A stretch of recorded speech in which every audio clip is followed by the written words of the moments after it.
Identical molecules में। लेकिन यहाँ क्या देखिए, R का S फ्रंट कार्बन है, S का R। मेरा इमेज दिख रहा है ना, यही होता है। और अगर इसको रखें तो R पे OH मिलना चाहिए, उसको ढकने के लिए, सुपर इंपोज करने के लिए। R पे R नहीं मिल रहा, R पे क्या मिल रहा, S मिल रहा है। सर कंपल्सरी नहीं होता है, कंपल्सरी कंडीशन नहीं होता है, तो मान लीजिए यूएस होना चाहिए, यूएस नहीं होता है। मीजो हर एक आइसोमर, ये भी, इसमें भी प्लेनर सिमेट्री है, इसमें भी प्लेनर सिमेट्री है। If a molecule can be cut from any plane that mirror images are superimposable, that will known as क्या होगा, प्लेन ऑफ सिमेट्री। तो प्लेन ऑफ सिमेट्री तो है ही है, ऊपर वाले में भी है, नीचे वाले में भी है, बोथ आर मीजो। उसको इरिथ्रो कहेंगे कि नहीं कहेंगे? तो नहीं होता है इसमें, एकदम बिल्कुल क्लियर होता है। मतलब इरिथ्रोज हैं एक दूसरे के कि नहीं? इरिथ्रो है कि ट्रियो है?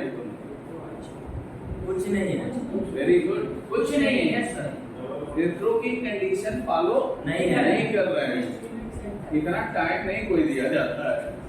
तो ये दोनों हमारे कहने का मतलब, जो भी क्या हो, हमको नाम नहीं पता है, अगर ये 2 है 3 है मानते हैं, 2 भी है, तो ये 2 और 3 जो होंगे ये क्या होंगे, मिरर इमेज होंगे।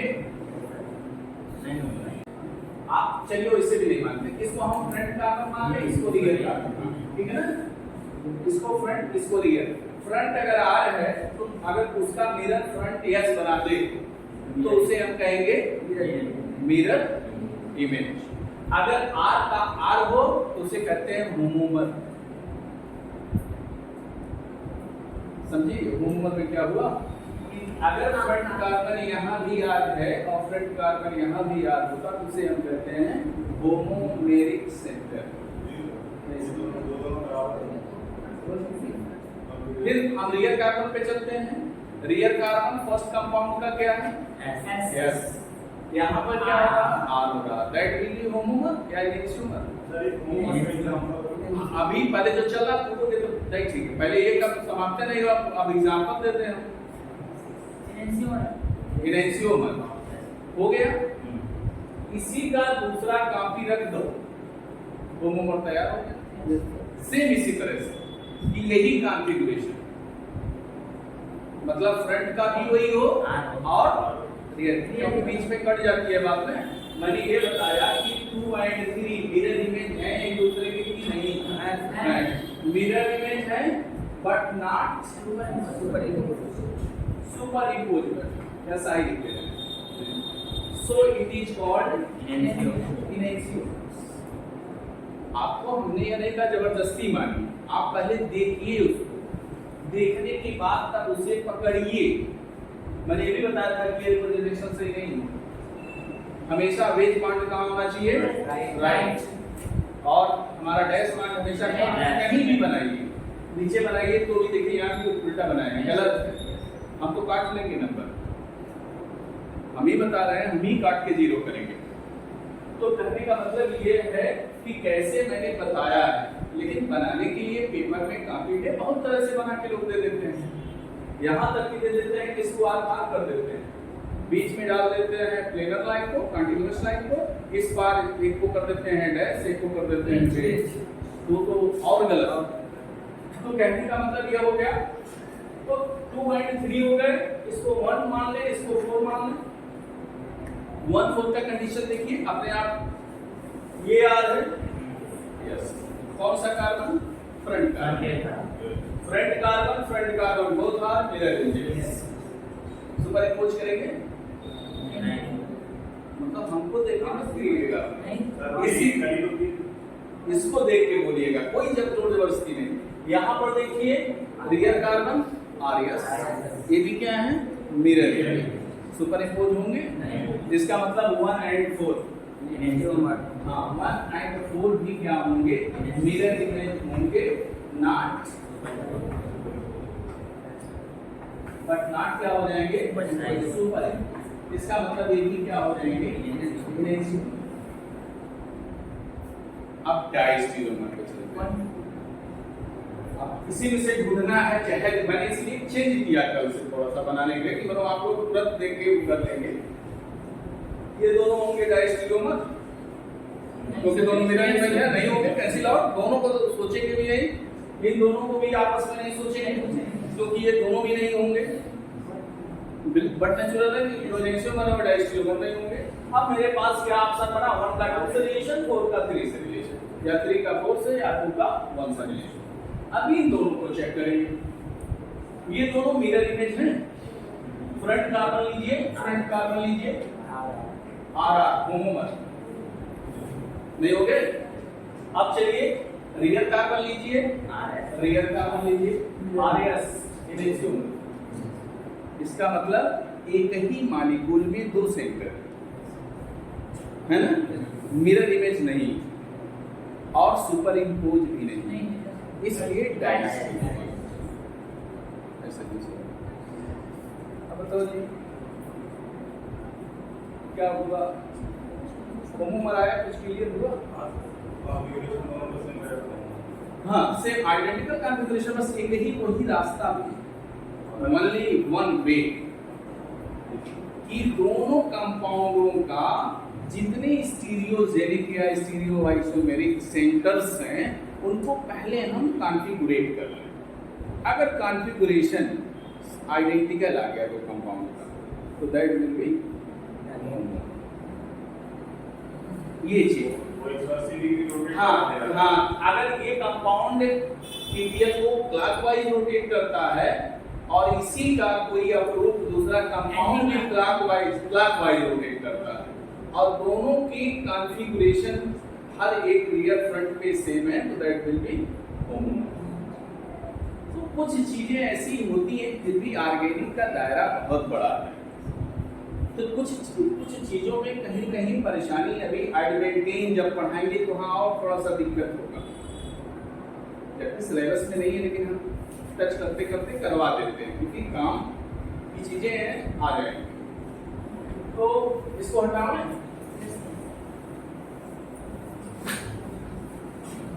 जो चीजें जितनी जरूरत की हैं उसे हम लोगों को पढ़ना भी चाहिए।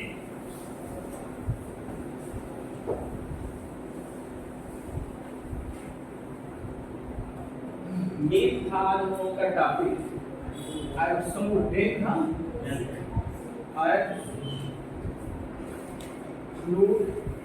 कॉन्फ़िगरेशन। अच्छा हो गया, तो आइसोमर्स किसे कहते हैं, कौन बता सकता है? मुझे ओनली डेफिनेशन चाहिए, मुझे उसका एग्जाम्पल नहीं चाहिए। How will you explain it? इसमें मेरा दोस्त है, मेरा कोई दोस्त नहीं है, तो पहले ही आपको से शुरू में ही बताता हूँ कि ऐसे करना है। और एब्सोल्यूट कॉन्फ़िगरेशन में बस आपको एक ही आता है। एब्सोल्यूट में देखिए it is are 2 types. Absolute में जो नाम दिए गए हैं, जो मेन है, इसमें है आर एंड एस कॉन्फ़िगरेशन और इसमें आते हैं ई एंड जेड कॉन्फ़िगरेशन। ऐसा नहीं है कि सीपीएमटी नहीं आएगा और सिस्टम्स नहीं आएगा, लेकिन वो एब्सोल्यूट में नहीं आते हैं, रिलेटिव में आते हैं, स्पेसिफिक में आते हैं। इसमें ऐसा नहीं है आरएस के अलावा नहीं आते हैं, आरएस के अलावा क्या आते हैं, small D small L, that will be specific configuration. Capital D capital L also known as relative configuration, वो भी कॉन्फ़िगरेशन ही है, लेकिन एब्सोल्यूट के लिए ये 2 दरवाजे हैं। अब एब्सोल्यूट कॉन्फ़िगरेशन कहते किसे हैं? ये किसी पर्टिकुलर साइंटिफिक नेम पर दे दिया गया कि मतलब determination of configuration of stereo isomers on the basis of CIP sequence rule called absolute configuration. ये चीज है, वहां से ये आया। ये कहीं से बाहर से नहीं आया। और आरएस कॉन्फ़िगरेशन के लिए इसमें आपके दिमाग में होगा कि आर क्या है, सभी लोग जानते हैं कि ये रेक्टस होता है और रेक्टस का मतलब क्या होता है, राइट होता है। राइट का मतलब क्या होता है, क्लॉकवाइज होता है। क्लॉकवाइज का मतलब क्या होता है कि रोटेशन अगर इस तरह से 1 2 3 दैट विल बी ऑन, इसलिए यहां से निकाला गया। यस क्या होता है, यस विल बी सिनिस्टर होता है। जरा सा गलती करेंगे तो सिस्टर लिखा जाएगा, सिनिस्टर होता है। सिनिस्टर का मतलब होता है लेफ्ट साइड, साइड में देते हैं। और क्लॉक की जगह क्या हो जाएगा, एंटी क्लॉकवाइज। एंटी क्लॉकवाइज का मतलब 1 2 3 और एस ये होता है। अब रिक्टर सिनिस्टर जो भी है, अब कोई आपसे पूछा what do you mean by RS configuration, तो क्या बताएंगे? हाँ, determination of absolute configuration of stereo isomers on the basis of CIP sequence rule with the help of atomic number. If isotope is present, then will take an atomic mass.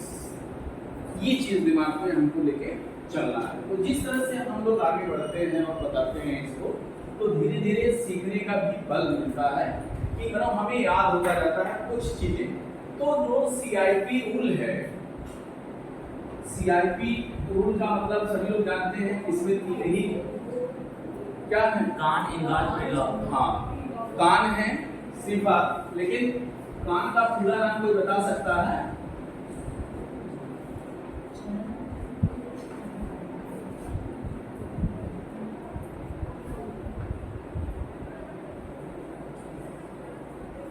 आर्यस Khan होते हैं, आर्यस खान कहा जाता है।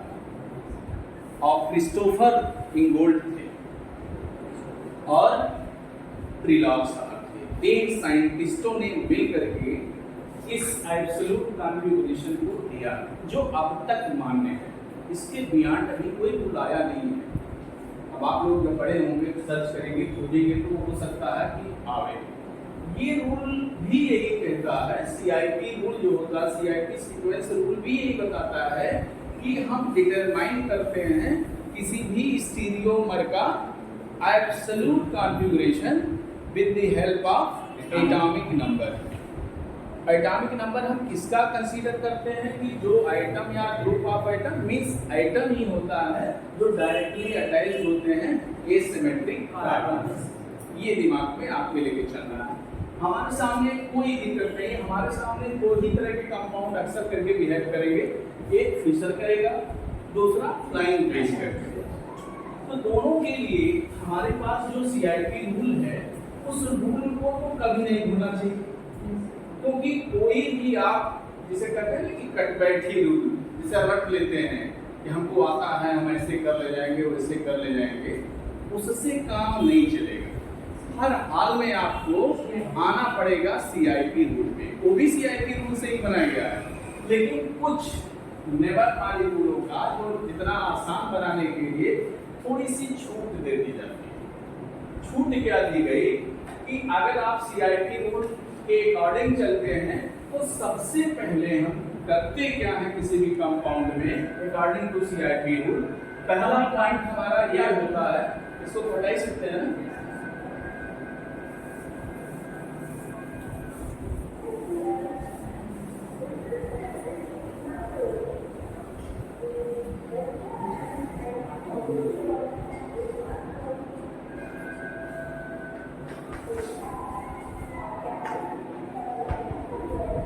क्या इसका मतलब हुआ CIP सीक्वेंस रूल। ज्यादा पॉइंट नहीं, इसमें दो पॉइंट ही सबसे मेन है, तीसरे से चौथे से कोई मतलब नहीं।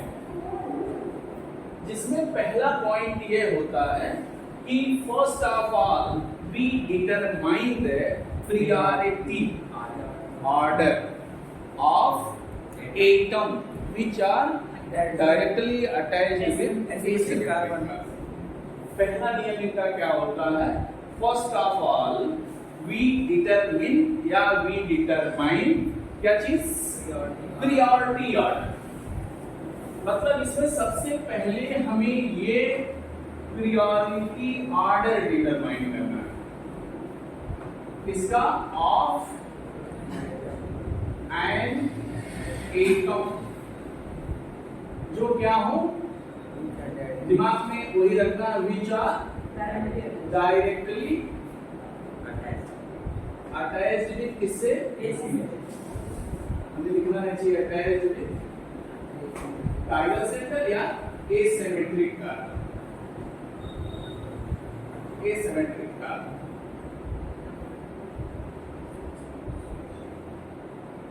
किस आधार पे हम डिटरमाइन करते हैं? On the basis of atomic. ये चीज आप जरूर करेंगे, on the basis of atomic. जो प्रियोरिटी ऑर्डर हो गया, दूसरे में हम सबसे बड़ा जो गेम खेलते हैं, मतलब टू इंटरचेंज। अगर टू लिख के समझ पाते हैं, आर एसेंशियल होते हैं। इसी को कहते हैं डबल इंटरचेंज। टू इंटरचेंज का मतलब डबल इंटरचेंज। और तीसरे में जब डबल इंटरचेंज कर लेते हैं तो आपको ये मिलता है कि एक दो है तो एक फर्स्ट होगा एक लास्ट होगा। तो दिमाग में ये होना चाहिए आफ्टर जो सेकेंड इंटरचेंज है, कहीं भी आप कहेंगे तो कर ले जाएंगे, after second interchange sequence must be follow. मतलब हम इतना sequence must be follow either clockwise 1 2 3 clockwise या 1 2 3 एंटी क्लॉकवाइज। प्रियोरिटी जो चौथा रूल बताया गया है वह आपके लिए कोई लाभ नहीं होता। चौथा होता है ट्रिक रूल। चौथे में क्या बताया जाता है? ट्रिक। तो चौथे ट्रिक को हम बताते हैं कि जरूरत इसकी पड़ती है। ट्रिक में क्या करेंगे?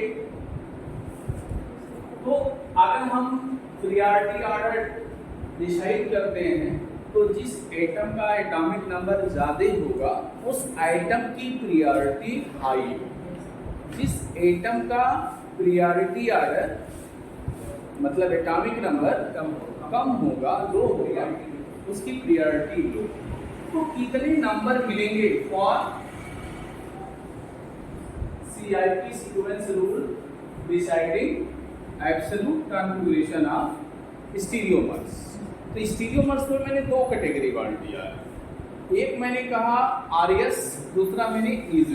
तो RS के लिए कितने होंगे? कोई भी कार्बन होगा तो उसके 4 ही बांड होंगे और चारों बांडों पे 4 तरह के 4 डिफरेंट टाइप के ही एटम हैं।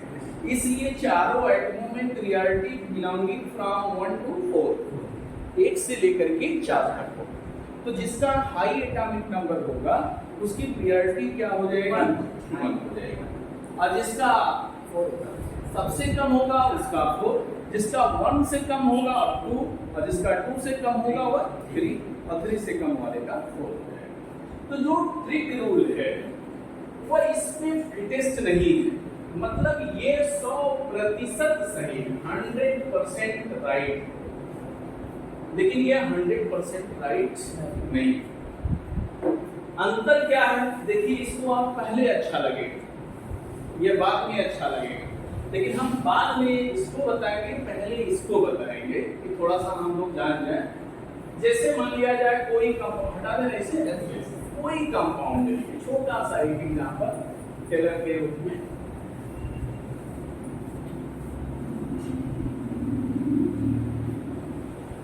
अभी तो केवल एक काइरल सेंटर का है। मान लिया जाए हमने ये H लिया, यहाँ पे NH2 लिया, यहाँ पर CH3, या C2H5 लिया या आपने CH3 कर लिया, कुछ भी ले सकते हैं, हमने वैसे ले लिया अटेरेंडम।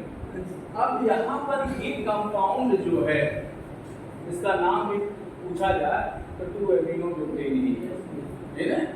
इसमें कायरल सेंटर 1 है, मैंने कार्बन को यहाँ बनाया नहीं, कायरल सेंटर 1 है।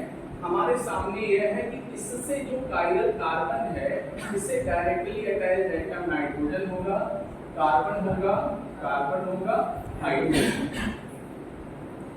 हमें वहां प्रॉब्लम होती है जहां पर आइडेंटिकल एटम जुड़े होते हैं, तो हम उसकी प्रायोरिटी उसके नेक्स्ट आइटम से डिफाइन कर रहे हैं। तो यहाँ तो कोई दिक्कत है नहीं, अभी जहाँ आएगा दिक्कत वहाँ बताएंगे, जो कॉम्प्लिकेटेड होगा जो शायद आज तक मैं सुने हो। तो यहाँ पर C है, C2H5 पे H का मतलब कि यहाँ पे कार्बन के बाद कार्बन, लेकिन यहाँ पर यही कार्बन है, कार्बन के बाद हाइड्रोजन। तो इसका मतलब कि जो प्रायोरिटी होगी इससे ज्यादा इसकी, लेकिन एटॉमिक नंबर नाइट्रोजन का 7, कार्बन का 6, हाइड्रोजन का 1 और प्रायोरिटी हम डिफाइन करेंगे on the basis of atomic number 7। यहाँ पे 6 + 6 है, यहाँ पर क्या है 6 + 1, यहाँ पर प्रायोरिटी ऑर्डर 1 है। इसका मतलब हम हमारे दिमाग में आ गए एक बच्चे की तरह अगर हम सोचें तो यहाँ पर फर्स्ट रूल ये कहता है कि जो स्टीरियोआइसोमर है उसका सबसे पहले हम प्राथमिकता क्रम डिफाइन कर लें on the basis of atomic number. तो हमें प्राथमिकता क्रम यह मिला कि ये हाई प्रायोरिटी है, ये लो प्रायोरिटी है, इसे 4 मिलेगा, ऊपर वाले को 3 मिलेगा, सॉरी 2 मिलेगा, नीचे वाले को 3 मिलेगा। इसमें कोई दिक्कत तो है नहीं। अब हमारा CIP रूल क्या कहता है, मैंने एक काम कर लिया, फर्स्ट रूल गया, कहा कि 2 इंटरचेंज होने चाहिए और 2 इंटरचेंज में फर्स्ट इंटरचेंज चाहे जैसे करें, लेकिन जब आप सेकेंड इंटरचेंज करने जाएं और एग्जाम में इसी तरह देना भी चाहिए एक्सप्लेनेशन वाले, तो सेकेंड इंटरचेंज में ये ध्यान रखिए कि हमारा सीक्वेंस मिले 1 2 3, चाहे वह क्लॉकवाइज मिले चाहे एंटी क्लॉकवाइज मिले, और उसको चलने का देखने का तरीका बिल्कुल स्मूथ हो कि अंधा आदमी भी देखे तो लेफ्ट टू राइट अगर हम चलेंगे तो इसका मतलब क्लॉकवाइज, राइट टू लेफ्ट चलेंगे इसका मतलब एंटी क्लॉकवाइज। तो हम जब इसको 2 इंटरचेंज में बदलेंगे, फर्स्ट इंटरचेंज जिसे हम कहते हैं,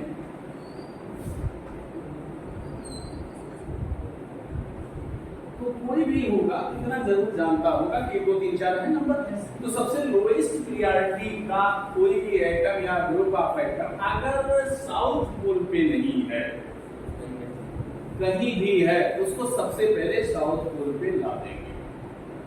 पहला काम ये करते हैं, और जब कर देंगे तो ये हमारा हो जाएगा इंटरचेंज। 4 को नीचे ले जाएंगे तो किसके स्थान पे ले जाएंगे, तो इंटरचेंज बिटवीन किसके बीच में होगा, 4 एंड 3। ये आपको दिमाग में आ गया, एक इंटरचेंज हो गया, यहाँ 3 आ गया, यहाँ पे क्या है 2 है, वहां पे 1। फर्स्ट इंटरचेंज में सीक्वेंस बिल्कुल मिल गया है 1 2 3 anti clockwise, but that will be wrong, क्योंकि CIP ने कहा कि 2 इंटरचेंज होना चाहिए। एक इंटरचेंज में सीक्वेंस मिले या न मिले हम उसे नहीं मानेंगे, हम सेकेंड इंटरचेंज करने के बाद ही उसका हम कॉन्फ़िगरेशन डिसाइड करेंगे। तो जब हम सेकेंड इंटरचेंज करेंगे, सेकेंड इंटरचेंज, तो सेकेंड इंटरचेंज में हमें सीक्वेंस लाना है, दिखे हैं अभी आपको, sequence must be follow 1 2 3 clockwise या 1 2 3 एंटी क्लॉकवाइज। तो किसमें हम कर रहे हैं कि हमारा सीक्वेंस फॉलो कर जाए, 1 2 में 1 3 में 1 4 में 4 3 में 4 2 में, किसमें करें 1 और 3 में, जो स्मूथ होगा हमारा। तो 1 3 में करेंगे तो 1 बिटवीन 1 एंड 3, ये हमारा हो जाएगा, यहाँ आ जाएगा क्या चीज 3 ये है, 1 3 में किए हैं, यहाँ पे आ जाएगा 1, ऊपर है 2, नीचे है 4, 1 2 3 क्या चलता है from left to right, that will be R नहीं है, इसलिए मैंने ये बताया। इसके लिए ट्रिक रूल क्या कहता है वो भी बता दें। लेकिन ट्रिक को नहीं मानेंगे, वो गलत है, हमने कहते हैं उसको कीजिए। ट्रिक ये कहता है कि अगर कोई फिशर फार्मूला है तो उसमें फिशर फार्मूले में आपके पास दो चीजें होती हैं। एक होता है अगर देखा जाए टॉप, दूसरा होता है बॉटम। एक होता है लेफ्ट, दूसरा होता है राइट। दो चीजों में ध्यान रखेंगे, मतलब टॉप बॉटम हो गया, लेफ्ट राइट। इसी को हम टॉप और बॉटम को क्या इस लाइन को मानते हैं वर्टिकल लाइन, लेफ्ट राइट को क्या मानते हैं हॉरिजॉन्टल लाइन। ट्रिक क्या कहता है, ट्रिक में दो चीजें आपको ध्यान में रख के चलना है। ट्रिक में पहला रूल ये कहता है कि अगर एक lowest priority order, L for lowest, P for priority, O for order, containing atom or group of atom, present either top अथवा bottom, that will have same configuration। इसका मतलब नहीं समझ में आया कि in lowest priority order पूरा लिखेंगे आइटम या क्या चीज ग्रुप कहाँ हो, एट टॉप या बॉटम, इतने में रखना है। तो क्या होगा, तो ये कॉन्फ़िगरेशन होगा, मतलब ये हाईएस्ट प्रायोरिटी है, ये लोएस्ट प्रायोरिटी। अगर हम लोएस्ट प्रायोरिटी से हाईएस्ट प्रायोरिटी की तरफ चलेंगे तो ये कैसा हमने चला, कैसा चल रहे हैं, नहीं चल रहे हैं, मतलब इसका कॉन्फ़िगरेशन क्या होगा, एक हम लोग जब लोएस्ट प्रायोरिटी ऑर्डर देख लेते हैं, लोएस्ट टू हाईएस्ट चलते हैं तो हमारा कॉन्फ़िगरेशन क्या हो जाता है आर। और कैसे चलते हैं, सेम वही चीज है फ्रॉम लेकिन ये सही नहीं। हमेशा हम चलते किधर से हैं, हाईएस्ट प्रायोरिटी से लोएस्ट प्रायोरिटी। इसलिए हमने इसको बनाया तो था, लेकिन जानने के लिए कि ट्रिक आप लोग अप्लाई करते हैं कितना सही जानते हैं। हमेशा कहां से चलते हैं, स्टार्टिंग हाईएस्ट से लोएस्ट। इसका मतलब कि ट्रिक में ये गलत होती है। अभी बता रहे हैं, इसको हटा सकते हैं हम, कंपाउंड एग्जांपल तो दे ही सकते हैं यहाँ पे, या तो इसको हम थोड़ा सा यहाँ करें। तो ये जो सिस्टम है ये गलत है, ये जानकारी के लिए। लेकिन किसी ने, जैसे सबको एक चीज ये रहता है कि ये हम कर लेंगे या मेरा सही होगा, लेकिन हर हाल में गलत हो जाता है। आप करके आइएगा देखिएगा। तो जो चलते हैं वह HP से किधर चलते हैं, LP में चलते हैं, हमेशा याद रखिए। HP टू LP अगर हम चलते हैं फ्रॉम 1 2 3 4, अगर इस तरह से है और वो भी कंडीशन क्या कह रहा है कि lowest priority order containing atom और group of atom present at the top अथवा बॉटम, तो अगर इस तरह से चलते हैं तो हमारा कॉन्फ़िगरेशन क्या होगा आर। अगर मान लिया जाए इस तरह से चलते हैं, यहां पर है, इधर से चलते हैं, हम इधर HP बना दें और इधर क्या बना रहे हैं, LP दिखाने के लिए। ये कैसा दिख रहा है, इस तरह से S माइग्रेशन एंटी क्लॉकवाइज है, इसलिए इसे हम क्या कहेंगे, S। पहली शर्त। दूसरी शर्त क्या कहती है कि अगर LP को एटम या ग्रुप एट इधर हो लेफ्ट या राइट, मतलब किस लाइन पे, इसको हम क्या कह सकते हैं वर्टिकल लाइन, इसको हम क्या कह सकते हैं हॉरिजॉन्टल लाइन। दिमाग में आपने रखा एक जानकारी के लिए। तब क्या होगा, एबव का वाइस वर्सा, फिर क्या होगा एबव रूल का वाइस वर्सा, मतलब R can be S and S should be R. तो इसका मतलब अगर ये रूल अप्लाई करते हैं इस तरह से होता है तो ये हो जाता है आपके सामने ट्रिक में इतने समझना था कि HP है HP टू LP चलते हैं अगर हम तो यहाँ पर हमारा क्या हो जाएगा अगर ये दिख रहा है क्लॉकवाइज तो ये R की जगह पर क्या होगा कैंसिल आउट और क्या लिखा जाएगा S कहाँ पे होगा अगर हमारा लेफ्ट या राइट हो यहाँ पे अगर देखते हैं इस तरह से चलते हैं मान लिया जाए यह है HP इधर है LP HP टू LP चलते हैं एंटी क्लॉकवाइज दिख रहा है कैसा दिख रहा है यस दैट दिख रहा है लेकिन that will B change into R अब आपने जो कंपाउंड लिया था अभी जस्ट उसमें देखिए अब जो कंपाउंड लिए थे उसको फिर हम रखें यहाँ पे देखिए कुछ सही होता है जैसे यहाँ पर ये कंपाउंड आपने लिया था NH2 एक है ना C2H5 और CH3 1 2 3 जो भी हम करके चलते हैं 1 इसको आपने माना इसको 2 इसको माना 4 इसको माना 3 इसको माना इधर से चलेंगे ना इधर से ऐसे नीचे से चलेंगे ऊपर से ऐसे वन से हाँ अब देखिए यही इसमें यह बना HP इधर है LP इधर है उससे कोई मतलब नहीं है HP LP मिल गया अब हम ये देखेंगे कि 2 कहाँ है 3 कहाँ है अगर 2 नीचे है तो HP से नीचे की तरफ से चलेंगे अगर 2 ऊपर है तो हम ऊपर से चलेंगे 2 को मतलब 1 के बाद 2 को हमें क्रॉस करना है ये भी ध्यान में रखिए तो जब भी हम चलेंगे 1 2 3 4 आएंगे इसका मतलब हम HP टू LP चलना है और HP टू जब LP चलेंगे इसे हमें क्या मिलना चाहिए S मान लीजिए किसी ने ऐसे चल दिया S मार दिया तो S तो आया लेकिन that will be lowest priority order containing atom या group of atom present at left side या orbital line so that S can be converted into R ये कोई रूल नहीं ये काम नहीं होता लेकिन इससे अगर इसके अलावा मान लिया जाए फ्लाइंग वेज तो फ्लाइंग वेज का भी हम ये देखते हैं तो इसे इसको तो करना तो है तो समझ गए ही होंगे बस ये रूल थोड़ा सा इसको रखने की कोशिश करेंगे ये जरूरी रहता है कि कभी सामने अगर आवे जैसे मान लिया जाए यही हमारा इस तरह से है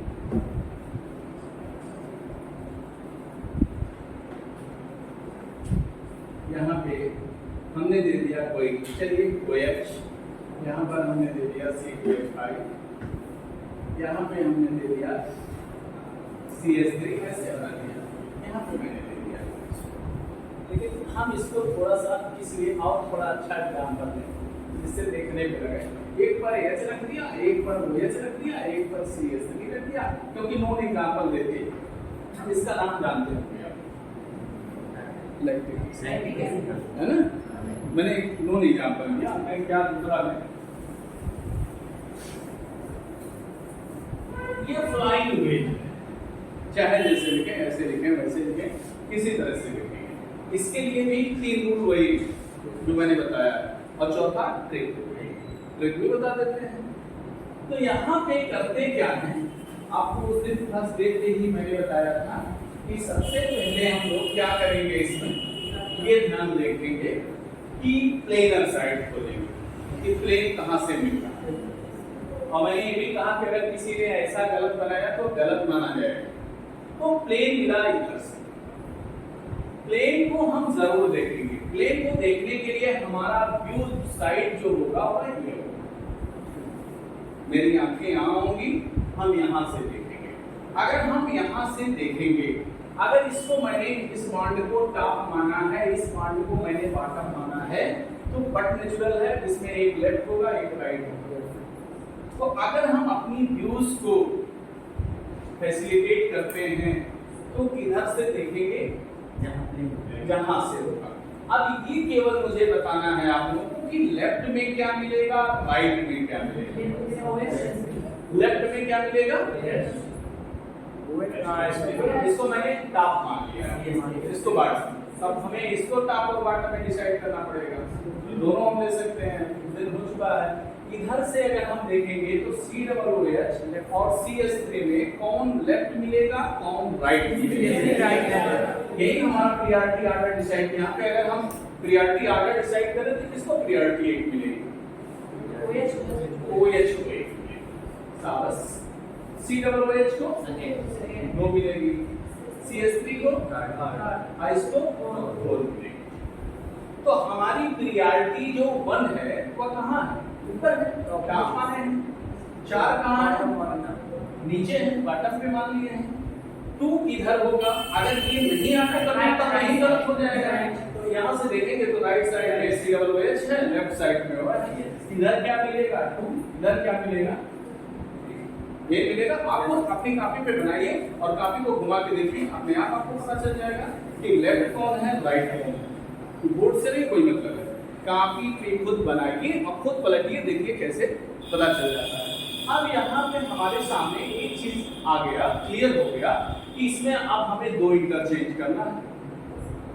2 इंटरचेंज में अगर पहले ही इंटरचेंज में हमारा कोई सीक्वेंस भी मिल जाए तो उसका 2 इंटरचेंज कराने पर भी वही आएगा, गलत नहीं हो सकता।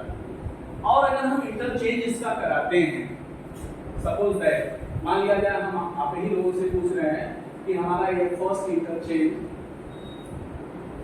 किसके बीच में करा सकते हैं, 4 को टच नहीं करेंगे क्योंकि हमें 4 ऑलरेडी लाना है, किसी में करा सकते हैं। हाँ कहो जिसमें कहिए 4 2 3 में करा देते हैं। जैसे मान लीजिए इसका मैंने किया 2 3 में करा देते हैं, 2 और 3 के बीच। तो यहाँ पर देखिए 4 नीचे है, 2 3 के बीच में करा देते हैं। 2 आ गए, 3 है, हाँ इसी में करा सकते हैं। आज का रिजल्ट वही, ये गलत नहीं हो सकता।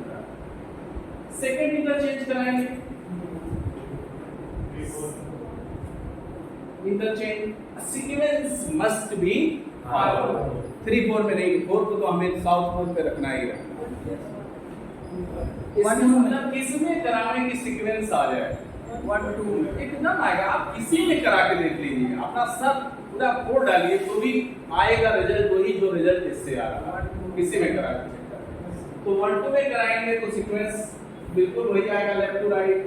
1 एंड 2 में कराया तो यहाँ आ गया 1, यहाँ आ गया 2, यहाँ 3 गया, यहाँ 4 1 2 3 क्लॉकवाइज हो गया, clockwise that will be are.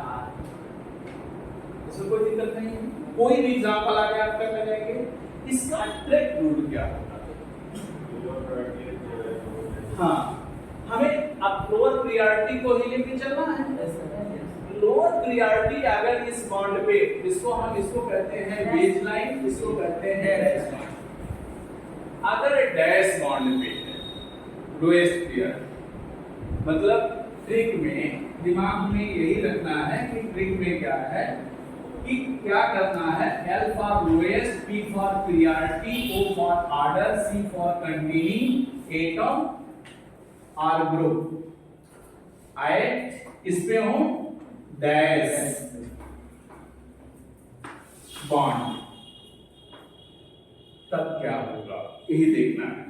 Dash bond पे होगा तो Sp2 Lp जब हम चलेंगे from left to right clockwise तो R का R ही, और उल्टा अगर चलते हैं मतलब Hp लेफ्ट साइड हो, Lp right sorry left side हो, Hp राइट साइड हो, तो इधर से चलेंगे तो ये रोटेशन आपका क्या है एंटी क्लॉकवाइज, मतलब क्या होगा S होगा। बीच सॉरी डैश पे तो ये हुआ, बेस पे इसका हुआ इस वर्षा। मतलब अगर आपने एक बॉन्ड पे दिखा दिया तो अगर हम क्या करें, ये किस बॉन्ड के लिए है लिखा हुआ है ये डैश बॉन्ड। डैश बॉन्ड के लिए as such there is no change, but for इसके लिए वेज के लिए क्या होगा R change into S change into R, but lowest priority order represent on continuous line या planar line, तब क्या होगा